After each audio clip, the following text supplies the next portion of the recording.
श्रीमद् भागवत की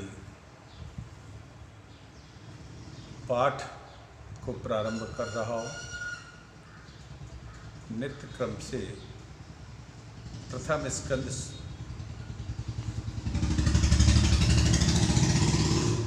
कल से शुरू हो चुका था। उसी क्रम में आज कथा का प्रारंभ कर रहा हूँ। ओम नमो भगवते वासुदेवाय रासमंडलेश्वराय श्री कृष्णाय नमः। नित्यं भागवतं यस्तु पुराणं पठते नरः प्रत्यक्षरं भवेत् तस्य कपिलादानजं फलम्। या पठेत् प्रियतो नित्यं श्लोकं भागवतं सुतम्। अष्टादश पुराणानां फलमाप्नोति मानवः। स्कंद पुराण में भगवान विष्णु ने ब्रह्मा जी से कहा था कि एक अक्षर भी भागवत का यदि कान में पड़ जाए या पढ़ा जाए तो 18 पुराणों का फल प्राप्त होता है। इतनी बड़ी महिमा भगवान ने कही। ओम पूर्णमदः पूर्णमिदं पूर्णात् पूर्णमुदच्यते पूर्णस्य पूर्णमादाय पूर्णमेवावशिष्यते। या देवी स्तूयते नित्यं ब्रह्मेन्द्र मुनिकिन्नरैः सा मे भवतु जिह्वाग्रे ब्रह्मरूपा सरस्वती। नमोस्तु रामाय सा लक्ष्मणाय देव्यै च तस्यै जनकात्मजायै। नमोस्तु रुद्रेन्द्रियमान्येभ्यो नमोस्तु चंद्राग्निमरुद्गणेभ्यः। नारायणं नमस्कृत्य नरं चैव नरोत्तमं देवीं सरस्वतीं व्यासं ततो जयमुदीरयेत्। सीतानाथसमारम्भां श्रीरामानन्दार्यमध्यमाम् अस्मदाचार्यपर्यन्तां वन्दे श्रीगुरुपरम्पराम्। गौरांगं रश्मयं नित्यं रसाचार्य रसोत्सुकम्। श्रीरामहर्षण देवाख्यम सद्गुरुं प्रणमाम्यहम्। जय जय श्री राधारमण जय जय नवल किशोर जय गोपी चित्त चोर प्रभु जय जय माखन चोर। ओम सच्चिदानंद रूपाय विश्वेत्पत्त्यादि हेतवे तावत्रय विनाशाय श्री कृष्णाय वयं नुमः। ओम जन्माद्यस्य अतो अन्वयादि तश्चार्थेष्वभिज्ञासुराट् तेने ब्रह्म हृदयादिकवे मोहयन्ति यत्सूर्यः तेजो वारिमृदां या विनिमयो यत्र सर्गो त्रिसर्गो अमृतसा धाम्ना स्वेन सदा निरस्तकुद्रकं सत्यं परं धीमहि। ओ ब्रह्मा मुरारी त्रिप्रांतकारी भानु शशि भूमि सुतो बुधश्च गुरुश्च शुक्रासन राहु केतवः सर्वे ग्रहा शांति करा भवन्तु। काली तारा महाविद्या षोडशी भुवनेश्वरी पंचमी छिन्नमस्ता च महाविद्या प्रकीर्तिता। त्रिपुरा भैरवी धूमावती चे बगलांबिका मातंगी कमला सिद्धि विद्या प्रकीर्तिता। गौरी पद्मा सची मेधा सावित्री विजया जया देवसेना स्वधा स्वाहा मात्रो लोकमातरा। ओम आद्यंत मंगलम समान जात भामान भाव मार्यम तमीसम जरामरम महात्म देवम पंचाननम प्रबल पंच विनोदशीलम संभावये मनसि शंकरम अंबिकेशम। नमोस्तु रामाय सा लक्ष्मणाय देव्यै च तस्यै जनकात्मजायै। नमोस्तु रुद्रेन्द्र गणानिलेभ्यो नमोस्तु चंद्राग्निमरुद्गणेभ्यः। मंगलाचरण का यह श्लोक वाल्मीकि रामायण के सुंदर कांड से है, जिसमें हनुमान जी सभी देवताओं की वंदना करते हैं। इसके बाद ही भगवती जानकी जी का उन्हें पता लग पाता है। चलिए अब हम सभी मानसिक तौर पर हरिद्वार के गंगा के पावन तट पर जहाँ गौकर्ण महाराज कथा कह रहे वहीं चले चलते और हम पाठ को आगे बढ़ा। बोले चतुर्भुज भगवान की जय, लक्ष्मी नारायण भगवान की जय। कृष्ण लीला त्रिधा प्रोक्ता तत्भेदैर्नेकदा गोकुले मथुरायां च द्वारावत्यां तथा क्रमात् यत्र त्रिसर्गो अमृषा, यत्र श्री कृष्ण चरिते त्रिसर्गा अमृषा। भगवान के 3 धाम हैं, श्री वृंदावन धाम, श्री धाम मथुरा और श्री धाम द्वारिका। ये तीनों धाम का जो परिकर है वह नित्य है। जैसे कि वृंदावन में श्री धाम, मधुमंगल, नंद यशोदा आदि, मथुरा में अक्रूर जी, उद्धव आदि और द्वारिका में रुक्मणी, सत्यभामा आदि जो भी परिकर हैं, त्रिसर्गा अमृषा सत्या, उन सच्चिदानंद भगवान का समस्त परिकर भी सच्चिदानंद स्वरूप का ही है। आपने वृंदावन में रास मंडली बुलवाई तो रासाचारी अकेले थोड़े ही आएंगे, पूरे 10-20 पात्रों को लेकर आएंगे। फिर रंगमंच पर आकर वे ही जो एक ही घर के सदस्य हैं, कोई कंस बन जाता है, कोई कृष्ण बन जाता है, कोई यशोदा बन जाता है, कोई नंद, कोई अघासुर, कोई बकासुर। इस प्रकार भगवान जब धरातल पर पधारते हैं तो अपने पूरे परिकर को साथ लेकर आते हैं। तुम्हें यह भूमिका बनानी है, तुम्हें यह भूमिका निभानी है। अब सूत्रधार जिसको जो अभिनय सौंपते, तो ठाकुर जी पूरे परिकर के साथ पधारते हैं। द्वारपालों से यह कहा कि तुम हमारे पुराने दुश्मन पर पहुँचो, तो अभिनय कर दिया, सब अपना अपना अभिनय निभा लिए। मोहन अपने परिकर के साथ पधारते हैं और जिसको जो भूमिका दी जाए, धामना स्वेन सदा निरस्त कोहकम सत्यम परम धीमहि, स्वेन मधुराख्येन धामना तन्निवासिना सदा सर्वदा निरस्तम कोहकम संसार लक्षणम एनतम। भगवान के मथुरा आदि धामों में निवास करने वाले भक्तजनों को भगवान संसार प्रपंच समाप्त कर देते हैं। ऐसे सच्चिदानंद घन परमेश्वर श्री चंद्र जी महाराज का हम सब मिलकर ध्यान करते हैं। अब 2 श्लोक में व्यास जी अनुबंध चतुष्टय का निरूपण करते हैं। श्री भागवत का विषय है श्रीमद् भागवत सुनने का पात्र कौन है और श्रीमद् भागवत सुनने से क्या लाभ है। इसमें एक पद में आता है धामना स्वेन सदा नृष्ट कोहकम सत्यम परम धीमहि। वैसे तो धामना का वास्तविक अर्थ है जो धाम है भगवान के, उसमें प्रयोग किया जाता है। लेकिन आज हम अपने सभी मित्रों को, अपने सभी भक्त साथियों को बता दें कि हमारा जन्म स्थान धामना गांव में ही हुआ है। मेरा जन्म स्थल ही धामना ही है, जो टीकमगढ़ जिले के जतारा तहसील के अंतर्गत आता है। और यह हमें जब हम इस श्लोक को पढ़ते हैं या देखते हैं तो हम अपने गांव के नाम का ध्यान और याद आ जाती है। चलिए, ये बीच में हमने अपना परिचय दे दिया, कथा को आगे बढ़ाते हैं।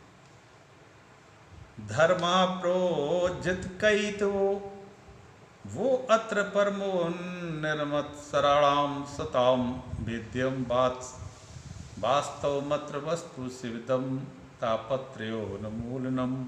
श्रीमद्भागवते महामुनि कृते किमिवा परैरीश्वरः सद्यो हृद वरुध्यते अत्र कृतिभिः शुश्रूषुभिरस्ततक्षणात्। इस श्लोक में 3 बार अत्र शब्द का प्रयोग किया गया है। व्यास जी कहते हैं अत्र श्री भागवते प्रोज्झित केत वह परमो धर्मा निरूप्यते। श्री भागवत में निष्कपट परम धर्म का निरूपण किया गया है। परम धर्म किसे कहते हैं, इसकी चर्चा आगे के प्रसंगों में विस्तार पूर्वक करेंगे। तो श्रीमद्भागवत का मुख्य विषय क्या है? परम धर्म का निरूपण। अत्रैव निरूप्यते नान्यत्र। श्रीमद्भागवत में परम धर्म का जिस विधि से वर्णन किया गया है वह आपको अन्यत्र सुनने को प्राप्त नहीं होगा, इसलिए अत्र शब्द का प्रयोग किया। जिसका पात्र कौन है? मत्सराणाम सताम निर्गतः मत्सरा ये एभ्यते निर्मत्सरः, जिसके भीतर मत्सर निकल गया हो। मत्सर मच्छर से थोड़ा, मत्सर और मच्छर में थोड़ा ही अंतर है। मच्छर बाहर से काटता है और मत्सर भीतर से काटता है। लेकिन बाहर के मच्छर से बचने के लिए आप मच्छरदानी में सो जाते हैं, पर भीतर का मच्छर बहुत खतरनाक है, बड़े बड़े लोगों को भी नहीं छोड़ता। मत्सर अर्थात मत अग्रे सरति, देखो देखो मुझसे भी कितना आगे निकल गया। जहाँ किसी का उत्कर्ष देखा, वैभव देखा, मान बढ़ाई देखी, देखी कि बस भीतर का मच्छर हमें काटने लगता है। इसे कहते हैं मात्सर्य, जो बड़े बड़े महापुरुषों को भी नहीं छोड़ती। कंचन तजना सहज है, सहस्त्रिया का नेह, मान बढ़ाई ईर्षा दुर्लभ तजना ये है। गोसाई जी भी लिखते हैं, जो काहू की सुनी बढ़ाई, श्वास लेत जिम जुड़ी आई। इस प्रथम स्कंद के पहले अध्याय में हम थोड़ा सा एक चर्चा करना चाहते हैं गर्ग संहिता की। गर्ग संहिता के 60वें अध्याय में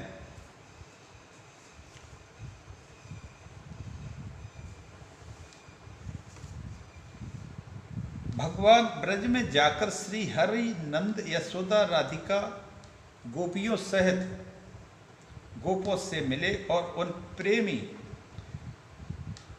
प्रभु श्री कृष्ण ने अपने प्रियजनों से प्रेम पूर्वक इस प्रकार कहा।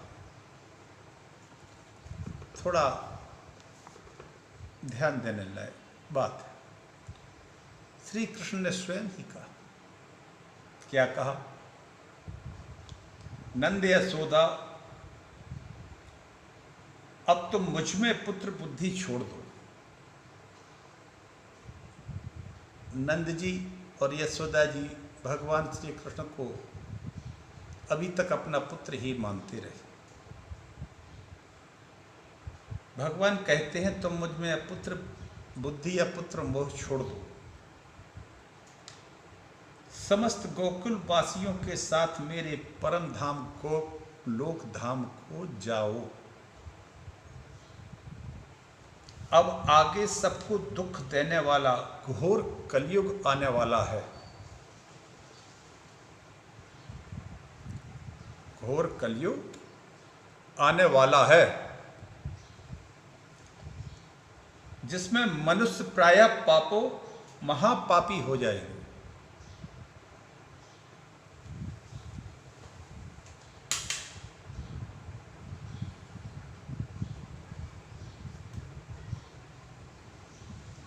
इसमें संशय नहीं।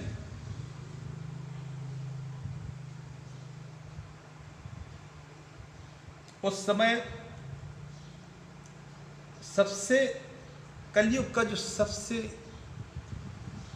कमजोर या सबसे कहें तो सबसे बड़ा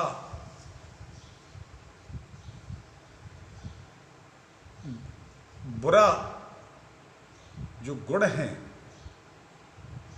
या ये कहें कि उसका प्रभाव है, वो काममय बहुत ज़्यादा है। उस समय परस्पर संपर्क स्थापित करने के लिए एक ऐसा सामाजिक संरचना होने लगेगी जहां परस्पर संपर्क स्थापित करने के लिए स्त्री पुरुष का कोई भी वर्ण धर्म आदि का कोई नियम नहीं रह जाएगा। अब चूंकि समाज बनता तो व्यक्ति से ही है, जब समाज एकदम विकृति जैसी स्थिति उत्पन्न हो जाएगी, एक तरह से प्रत्येक व्यक्ति के अंदर एक पशुवत आचरण जन्म लेने लगेगा, कोई नियम नहीं रह जाएगा। इसलिए जरा और मृत्यु को हर लेने वाले मेरे उत्तम गोलोक धाम में तुम लोग शीघ्र चले जाओ। अब आपको और सभी गोपों को रहने के लिए ये युग ठीक नहीं, ऐसा भगवान श्री कृष्ण ने कहा। और उसी समय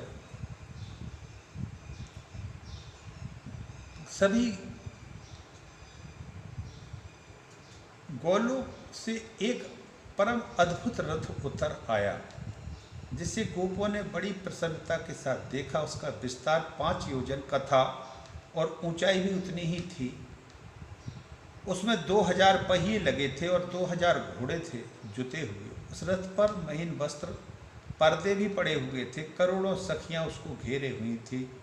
इस समय श्री कृष्ण के शरीर से करोड़ों कामदेवों के समान सुंदर 4 भुजाधारी विष्णु प्रकट हो गए, जिन्होंने शंख और चक्र धारण कर रखे थे। वे जगदीश्वर श्री मान विष्णु लक्ष्मी के साथ एक सुंदर रथ पर आरूढ़ हो शीघ्र ही क्षीर सागर को चल दिए।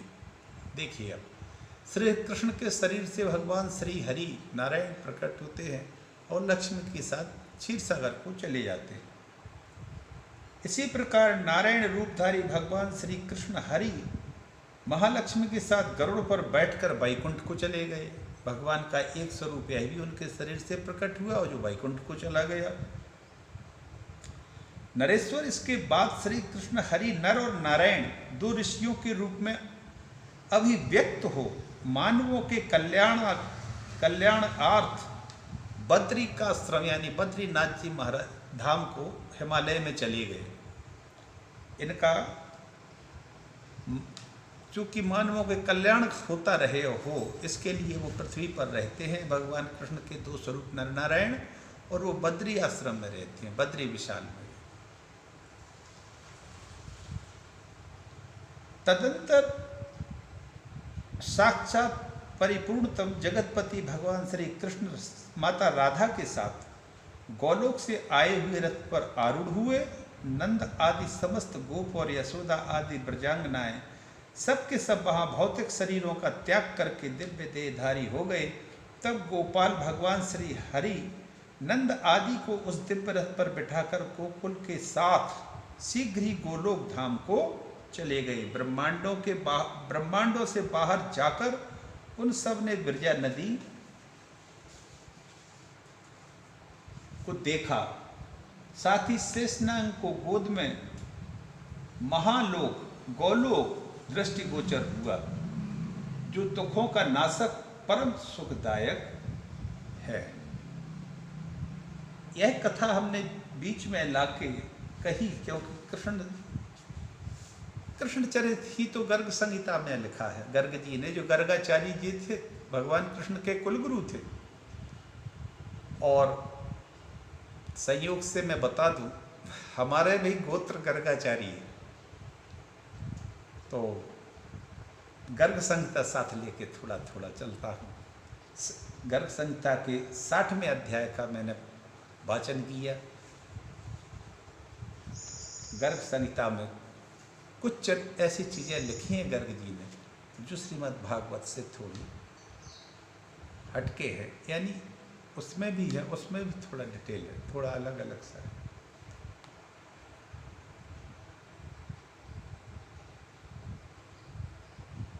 इधर समुद्र ने रईवत पर्वत पर श्री रुक्मणी जी वल्लभ श्री कृष्ण के निवास गृह को छोड़कर सारी द्वारकापुरी को अपने जल में डुबाकर आत्मसात कर लिया। आज भी द्वारका के समुद्र में श्री हरि का यह घोष सुनाई पड़ता है कि ब्राह्मण विद्यमान हो या विद्याहीन हो, वह मेरा ही शरीर है। वाह, गर्गाचार्य जी ने कैसी विलक्षण बात कही।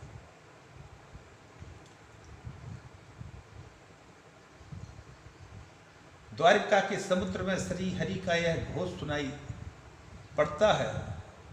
स्वयं कहते हैं कि ब्राह्मण मेरा ही शरीर है।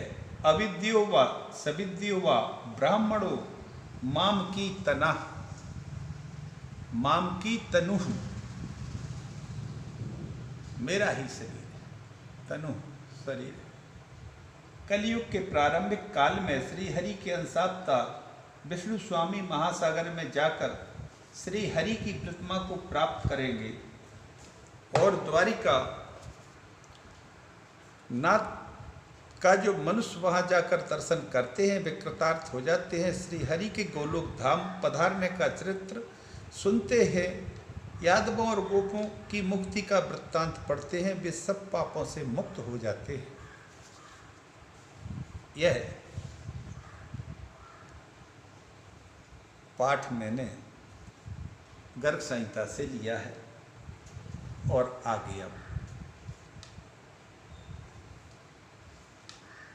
पाठ कर रहा हूँ।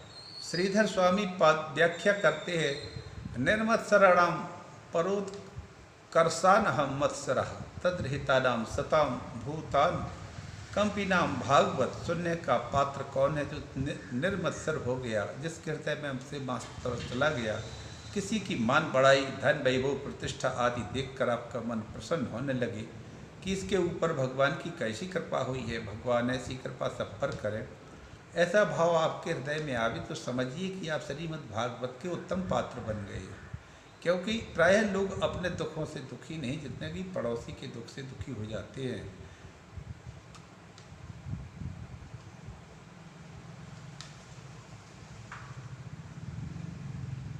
व्यास जी लाभ गिनाते हैं। वेद्यम वास्तव मत्र वस्तु शिवदम तापत्र्यो उन्मूलनम। पुनः अत्र शब्द का प्रयोग किया गया, वेद्य वास्तव मत्र, अत्र वास्तवम वस्तु वेद्यम। इस भागवत में वास्तव वस्तु का बोध कराया गया है। वास्तव वस्तु किसे कहते हैं? वास्तव वस्तु जीव वास्तवी च माया वास्तवम। जगत, जीव जगत और माया तीनों को वास्तव नाम से जाना जाता है। तो भागवत के श्रवण करने से जीव जगत और माया का बोध हो गया, जिसके बोध हो जाने से शिवदम जीव का कल्याण हो जाएगा, और तापत्रय उन्मूलनम और माया का बोध होगा, जिसके बोध हो जाने से शिवदम जीव का कल्याण हो जाएगा। और तापत्रयोन्मूलनम यह संसार के दैहिक, दैविक और भौतिक तीनों तापों से मुक्त हो जाएगा। तो भागवत का मुख्य हेतु जीव क्या है? जीव को अपने स्वरूप का बोध हो जावे, तापत्रय से विमुक्त होकर परमानंद को प्राप्त करे, यही भागवत का प्रयोजन है, उद्देश्य है।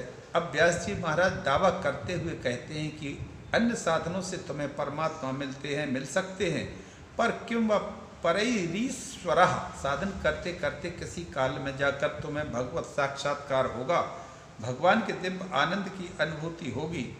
सद्यो हृदय वरुध्यते अत्र कृतिभिः शुश्रूषु व्यस्त तत्क्षणात्। अभी कथा सुनी नहीं, केवल सुनने की इच्छा मन में प्रबल हो गई कि हमें सुनना है, तो सुनने की उत्कंठा का उदय होता है। श्रोतुम इच्छदधि शुश्रूषि तत्क्षणातीश्वरः हृदय अवरुध्यते। सुनने का उत्कंठा ही परमात्मा हृदय में आकर अवरुद्ध हो जाती है। व्यास जी के शब्दों पर ध्यान दें। यह नहीं कहा कि भगवान हृदय में विराजमान हो जाते हैं, अपितु सद्यो हृदय वरुध्यते, शीघ्र ही भगवान हृदय में अवरुद्ध हो जाते हैं, रुक जाते हैं। एक तरह से कहें अभिप्राय है कि भगवान आने के बाद भागना भी चाहें तो भाग नहीं सकते, अवरुद्ध हो गए। आप तो कथा में विराजमान हैं, जब मन में आवे बैठे, जब मन में आवे उठकर चल दें, और कहीं द्वार बंद कर दिया कि ऐसा नियम है कि कथा संपन्न होगी तब 1 बजे ही द्वार खुलेगा, फिर आपको विराजमान नहीं कहा जाएगा, अवरुद्ध कहा जाएगा। क्या करें, फंस गए। आए तो फिर सोचा कि आधा पौना घंटा सुनेंगे, बस इतना ही समय दे पाएंगे, इसके बाद चल देंगे। पर यहाँ का नियम मालूम नहीं था, अब तो फंस गए, व्यक्ति अवरुद्ध कहा जाएगा। उसी प्रकार भगवान एक बार विराजमान हो जाएं तो फिर भागना भी चाहें तो भाग नहीं सकते, भक्त के हृदय का बंधन बन जाते हैं। ये प्रताप है श्रीमद् भागवत। जब प्रभु का एक बार निवास हो गया हृदय में और ये चित्त उनके किसी भी एक अंग पर स्थिर हो जाए, पूरे स्वरूप पर स्थिर हो जाए, तब तो बहुत ही बड़ी बात है, बहुत ही अच्छी बात है, अत्यंत शानदार।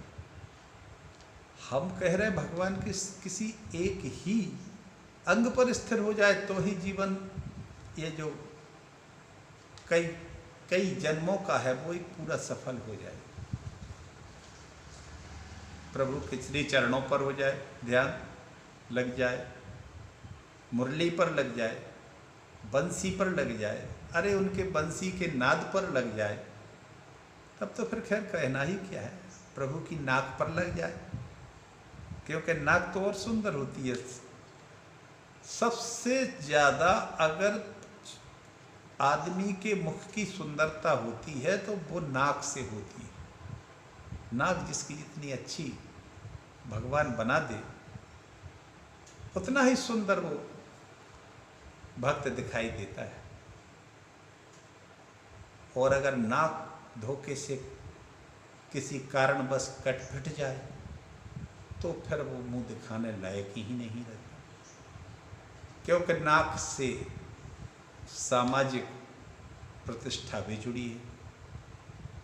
नाक वैसे डायरेक्ट कट जाए तो मुंह असुंदर हो जाएगा, और नाक अगर कट जाए सामाजिक दृष्टि से, प्रतिष्ठा से, तो भी मुंह दिखाने लायक नहीं रहता है। चलिए, नाक पर अगर दृष्टि जम जाए तो पूरा भगवान का श्री विग्रह प्रकट हो जाए। वाह! ये मैं अपने मन से ही कह रहा हूँ, ऐसा मुझे लगा। अब नाम में अगर लग गया मन, कृस शब्द है सर्व का वाचक और अणाकार है आत्मा का वाचक, इसलिए जो सर्वात्मा परब्रह्म है वही तो कृष्ण कहलाता है। परब्रह्म वेदों का सार तत्व परात्पर वस्तु कृष्ण, ये दो अक्षर ही सम्यक रूप से जानने और जपने के योग्य हैं। इससे बढ़कर दूसरा कोई तत्व नहीं है। कामासक्त मनुष्य तभी तक गर्भावास की यंत्रणा झेलता है, तभी तक यम यातना भोगता है, तथा गृहस्थ मनुष्य तभी तक भोगार्थी रहता है जब तक वह श्री कृष्ण की सेवा नहीं करता। विषय, भोगोपकरण और बंधु बांधव ये सभी इस भूतल पर विनाशील हैं, यह सत्य है।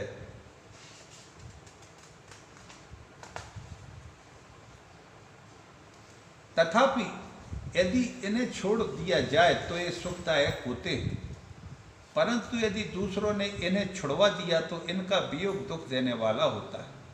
स्वयं छोड़ जाना चाहिए। यदि दैवी बस महापुरुषों की निंदा सुन लेने पर विज्ञ पुरुष भगवान कृष्ण का स्मरण कर लेता है तो भी वह सब पापों से मुक्त हो जाता है, अन्यथा और नरक में पड़ता है। ये बड़ी ध्यान देने वाली बात है गर्ग जी ने जो कही कि देवता काष्ठ में, पत्थर में, सोने में, प्रतिमा में नहीं हुआ करता है, तो फिर कहाँ होता है?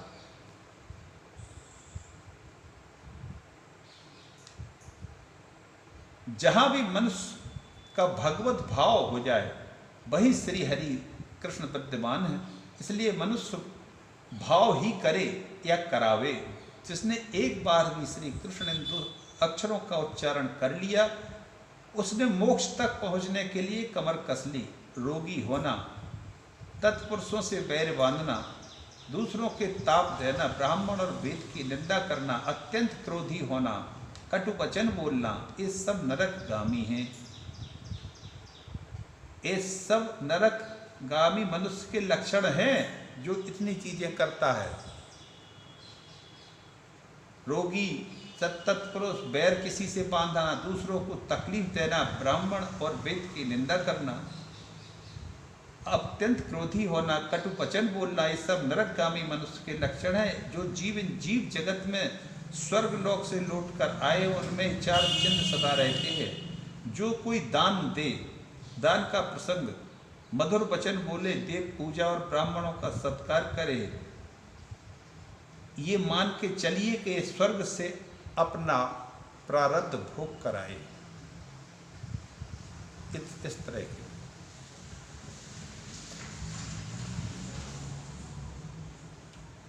यह गर्ग संहिता में गर्ग जी ने कहा है, 61वें अध्याय का है ये पाठ।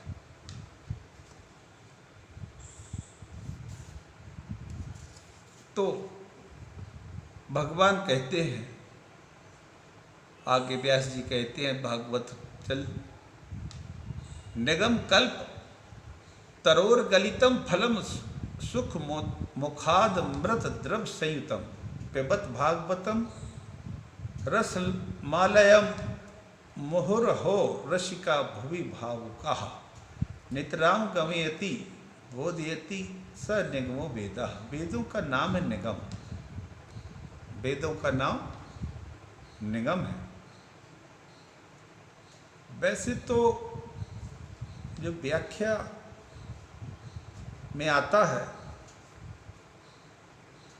वेदों के उपनिषद और उपनिषदों के बाद अंत में निगम का स्थान है। वेद रूपी इस विशाल कल्प तरु का परिपक्व फल श्रीमद् भागवत है। किसी ने पूछा कि यदि भागवत रूपी फल बहुत परिपक्व है और वेदों की उच्च शाखा से टपक कर नीचे गिरा है तब फूट गया होगा।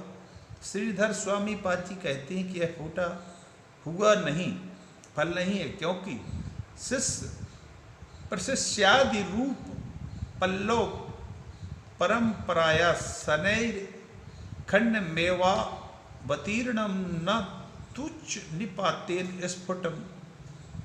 स्फुटतितम। यदि नीचे गिरा होता तो शायद फूट जाता, पर यह शाखा प्रशाखा के द्वारा सनह सनाह धरातल पर आया है। सबसे पहले भगवान श्रीमन नारायण की दिव्य शाखा से यह फल टपका। भगवता प्रोक्तम भागवतम, इसका नाम भागवत है क्योंकि चतुः श्लोकी भागवत के रूप में यह बीज भगवान ने ब्रह्मा जी को प्रदान किया, तो नारायण की शाखा से यह फल टपका, तो ब्रह्मा की शाखा पर आकर अटका, फिर ब्रह्मा की शाखा से टपका तो व्यास जी की शाखा पर टपक गया, तो सुख फिर सुख शाखा पर अटक गया। सुखदेव जी की शाखा से टपका, तब परीक्षित के माध्यम से सूत जी आदि अनेक ऋषियों को प्राप्त हुआ, तो यह धीरे धीरे डालियों के सहयोग से धरातल पर आया।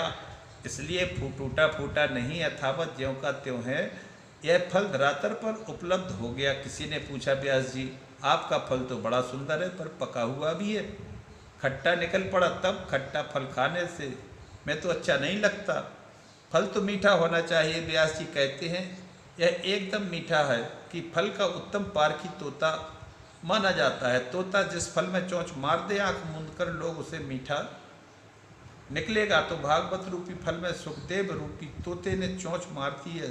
सुख मुखाद मृत द्रव संयुतम, यह भागवत सुख मुख विगलित फल है। इस फल में सुखदेव जैसे परमहंस का मुख लगा हुआ है, ऐसे वैसे महात्मा नहीं, जन्म लेते ही जो परिव्राजक होकर चले गए थे। तो इस भागवत रूपी फल को मोह लगाने वाला तोता सुखदेव, जो एकदम पारखी परम बुद्धिमान परम रसिक, इस फल में ऐसे विशेषज्ञ तोता की चोंच लगी है, तो खट्टे होने का तो प्रश्न ही नहीं है। पुनः जिज्ञासु ने व्यास जी से पूछा, बाबा फल बहुत मीठा है, अच्छी बात है, पर इस फल में रस कौन सा है? आप हैं तो आमरस उसे बनाया जाता है, भागवत यदि फल है तो उसका रस क्या है? अमृतम परमानंदः स एव द्रवो रसः। परमात्मा की श्रुतियों ने रस रूप में ही प्रतिपादन किया। रसो वही साह रसम ही वायम लब्ध्वानंदी भवति, वह परमात्मा रस स्वरूप है, वही परमात्मा रूपी रस इस भागवत रूपी फल में भरा हुआ है।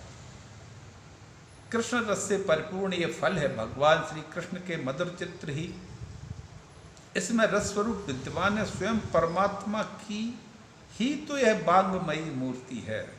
बोलो श्री कृष्णाय नमः, श्री कृष्णाय नमः। यह परमात्मा की ही तो बांगमयी मूर्ति है। ये श्रीमद् भागवत वह रसराज श्री कृष्ण ही इसमें रस रूप में विद्यमान है। अतः व्यास जी कहते हैं कि भागवत रूपी फल को पियो। पुनः जिज्ञासु ने कहा, जय हो व्यास जी महाराज, फल भी कहीं पिया जाता है, फल को तो खाया जाता है, चूसा जाता है, पीने वाला फल तो कोई नहीं होता है। व्यास जी कहते, भाई चूसने की बात जब करता, जब इस फल में छिलका गुठली होते, पर तो संपूर्ण भागवत साक्षात श्री कृष्ण का शब्द विक्रय है। अतः इसमें फेंकने वाला छिलका गुठली आदि कोई चीज ही नहीं है, इसमें नहीं। इसलिए कृष्ण रूप के इस रसमय फल का पान करो। यह फल रसमय माधुर्य पूर्ण है, इसलिए पियो। व्यास जी बोले, बारंबार पियो, जितनी बार पी सकते हो इस कृष्ण रस को पियो, उतनी बार पियो। पीते पीते जब तक उस रस में तुम स्वयं ही रस मग्न ना हो जाओ, तब तक पीते जाओ। जिज्ञासु ने प्रश्न किया, अच्छा महाराज, तो किसे कैसे पिला रहे हैं आप? तो व्यास जी ने दो नामों को पुकारा, अहो रस का, भुवि भाव कहा।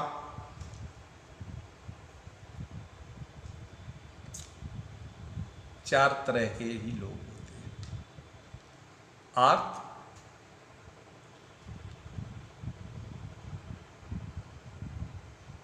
अर्थार्थी, जिज्ञासु और ज्ञानी। ये चार ही व्यक्ति इस धरती पे ज्यादातर पाएंगे। जिज्ञासु ने प्रश्न किया कि महाराज, यह रस आप किसे किसे पिला रहे हैं? तो व्यास जी ने दो नामों को पुकारा, अहो रसिका, भुवि भाव का। रस को और भाव को आओ आओ तुम्हारे लिए अमृत तैयार है, से पियो। जिज्ञासु ने पूछा, महाराज और कोई नहीं पी सकता क्या? तो इन दो लोगों को ही क्यों पुकारा? व्यास जी कहते हैं, नहीं नहीं, प्याऊ तो यहाँ सार्वजनिक है, जो आवे उसे पानी पिलाया जाता है। लेकिन दो नाम तो मैंने उनके लिए हैं जिनको ज़्यादा प्यास लगी है, और पानी का महत्व तो प्यासा ही समझ सकता है। जिसे प्यास ना हो उसे हठात बुलाया जाए, आओ आओ मीठा पानी पी लो बाबूजी, तो पानी बाबूजी नहीं पिएंगे, क्योंकि उन्हें प्यास ही नहीं है। फिर भी दुराग्रह करके उसने बाबूजी को बुला ही लिया, तो बाबूजी आएंगे, पानी बाद में पिएंगे, पहले अपने प्रश्नों की झड़ी लगा देंगे। ये बताओ भाई, पानी तो पिला रहे हो, पर कहाँ से भर कर लाते हो? कुआं बावड़ी से भरते हो, नल से भरते, तालाब से भरते, कहाँ का पानी है? इतने प्रश्न कर डाले, पानी को छुआ तक नहीं। ये प्रश्न इसलिए हो रहे हैं कि क्योंकि प्यास नहीं है, और कहीं रेगिस्तान में फंस गए होते तो प्यास के मारे मुँह चिपक रहा होता, कोसों दूर पानी का दर्शन नहीं होता। उस क्षण कोई अचानक कहते कि भैया पानी पियोगे, तो छन कर भरा या मांझ कर भरा या कुएं से भरा, एक प्रश्न भी समझ में नहीं आएगा। उस समय सिर्फ पानी ही समझ में आएगा। उस समय वह पानी का महत्व समझता है। इसलिए व्यास भगवान कहते हैं कि दिव्य कथा अमृत प्रभु की चरित्रों का अमृत है, पर जो पिपासु हैं वही इसका महत्व समझेंगे। रसिकों और भावों का नाम इसलिए लिया क्योंकि कृष्ण कथा अमृत पान करने के लिए आतुर है। पिपासु हैं, जो प्यासा होता है, उनकी पैनी निगाह चारों तरफ ढूंढती है कि पानी कहाँ है, वह निमंत्रण की प्रतीक्षा नहीं करेगा। रसिक तो पागलों की तरह भागते हैं, कैब से भी मिले, कहीं भी मिले, हमें पानी पीना है। इसलिए व्यास जी महाराज के रसिक और भावुकों का ही आह्वान किया है। हरिओम तत्सत, नमो भगवते वासुदेवाय। इस आख्यान में एक और है जो कल होगा। महाभारत में एक प्रसंग आता है उत्तंक ऋषि का, जो रेगिस्तान में रहते हैं, और वहाँ से भगवान कृष्ण महाभारत युद्ध के बाद उत्तंक आश्रम से होकर चले जाते हैं। उत्तंक महाराज के यहाँ रुकते हैं, उनको दर्शन देते हैं। उत्तंक पूछते हैं कि कौरवों की क्या हाल है, पांडवों की क्या हाल। तब भगवान कहते हैं वो तो कौरव सब समाप्त हो गए। उत्तंक को बड़ा कष्ट हुआ, थोड़ा क्रोध भी आया। महात्मा जो ठहरे, लेकिन भगवान ने उनको शांत कर दिया कि वो ऐसा ही होना था। कौरव मान नहीं रहे थे, वो अत्यंत दुष्टता पर आ गए थे। तब उत्तंक ऋषि कहते हैं, क्या भगवान आपकी जो इच्छा है होगा तो। और भगवान कहते हैं उत्तंक से कि भाई उत्तंक, तुम्हें कुछ चाहिए हो तो हमसे ले लो, क्योंकि मैं तुम्हारे कारण ही इस रेगिस्तान से होकर निकला हूँ। द्वारिका जा रहे थे प्रभु। उतंग कहते हैं कि भगवान, मैं रेगिस्तान में रहता हूँ, बहुत गर्मी पड़ती है, पानी कम बरसता है, इसलिए पानी की व्यवस्था कर दीजिए। ये प्रसंग इसी के साथ हमने जोड़ दिया। तो भगवान ने वहाँ पानी की व्यवस्था करने के लिए कहा। उनने कहा कि हम एक व्यक्ति भेज देंगे तो तुम्हें कभी ना प्यास लगेगी और तुम पानी पियोगे और लोगों की और की व्यवस्था हो जाएगी और तुम इसको पी लेना। उन्होंने इंद्र से कहा कि जाओ इंद्र, उतंक को अमृत पिलाओ। इंद्र चतुर थे, उन्होंने कहा धरती पर हमें एक, धरती के मानव को, भले ही ऋषि हैं, उन्हें पानी की जगह अमृत पिला देंगे तो वो अमर हो जाएंगे। खैर चलो, भगवान की इच्छा है तो अपन चलते हैं, देखते हैं। और वो उतंक के लिए आए, लेकिन अपना स्वरूप बदल दिया। चषक में अमृत भर लिया, चमड़े की स्वरूप बना लिया, बड़ा भीभत्स। एक आध दो कुत्ते भी साथ में ले लिए। उतंक के यहाँ पहुँचे, बोले महाराज आपको प्यास तो नहीं लगी? मैं यहाँ से निकल रहा था तो सोचा आपको पानी पिला दूँ, इस चषक में पानी है। उतंक को गुस्सा आ गया, क्रोध। अरे बोले तू कैसा व्यक्ति है, कुत्तों को साथ में लिए, कब से तो तुमने नहाया नहीं, लगता है ऐसे लगता है चिथड़े पहने हो, और चमड़े की चषक में पानी भर के लाए हमें पिलाने। मैं तपस्वी ब्राह्मण हूं, तुम चले जाओ यहां से। तो वो चला गया। इंद्र बैकुंठ पहुंच गए, चले गए। उनने कहा पिलाए? बोले महाराज उसने तुम्हें भगा दिया, बहुत डांट फटकार के कि तुम हमारे पास क्यों आए। तब कृष्ण भगवान एक बार पुनः पहुंचे, बोले उतंक तुमने पानी क्यों नहीं पिया? बोले महाराज वो तो एक चांडाल आया था वहाँ से, इस टाइप का था। बोले उतंक जब तुम है, अभी जब चांडाल और ब्राह्मण और कुत्ते में, क्या तुम मुझे कृष्ण को नहीं देखते? अभी ये भेद बुद्धि कब तक रखोगे? वो इंद्र था, कैसी अद्भुत विलक्षण बात है। सिया राम मैं सब जग जानी, करो प्रणाम जोर जोर। अरे भाई मेरे अस्तित्व के बगैर इस दुनिया में कुछ है ही नहीं। तब उतंक को बड़ा कष्ट हुआ। बोले आप उस अवस्था को पहुंच गए हो जहां चांडाल ब्राह्मण में क्या भेद है, क्यों नहीं पी लिया? मैं तो चाहता था कि तुमको प्यास ही कभी ना लगे, अमृत पी लो। उतंक को बड़ा खेद हुआ, क्लेश हुआ, बड़ा तकलीफ हुई। भगवान से बोले प्रभु आप यहाँ पानी की व्यवस्था कर दीजिए, जो हमने आपसे कहा था। बोले वो तो हो गई, अब यहाँ पानी हमेशा मिलेगा, और क्या चाहिए बोलो। अब बोले प्रभु हमें गौलोक धाम की व्यवस्था कर दीजिए, अब हमें यहाँ रहने की ज़रूरत ही नहीं है। क्योंकि इतना करने के बाद भी जब भेद बुद्धि हमारे दिमाग से नहीं गई तो अब यहाँ कहाँ तक रहें, यहाँ का वातावरण ही ऐसा है। और इतना कहते ही भगवान ने उनको गौलोक धाम भेज दिया। बोलो श्री कृष्ण भगवान की जय। बस आज इतना ही मित्रों। संपूर्ण भागवत वक्ताओं को मेरा प्रणाम, और सुनने वालों के हृदय में बैठे रघुनाथ जी को मेरा प्रणाम। जय श्री कृष्ण।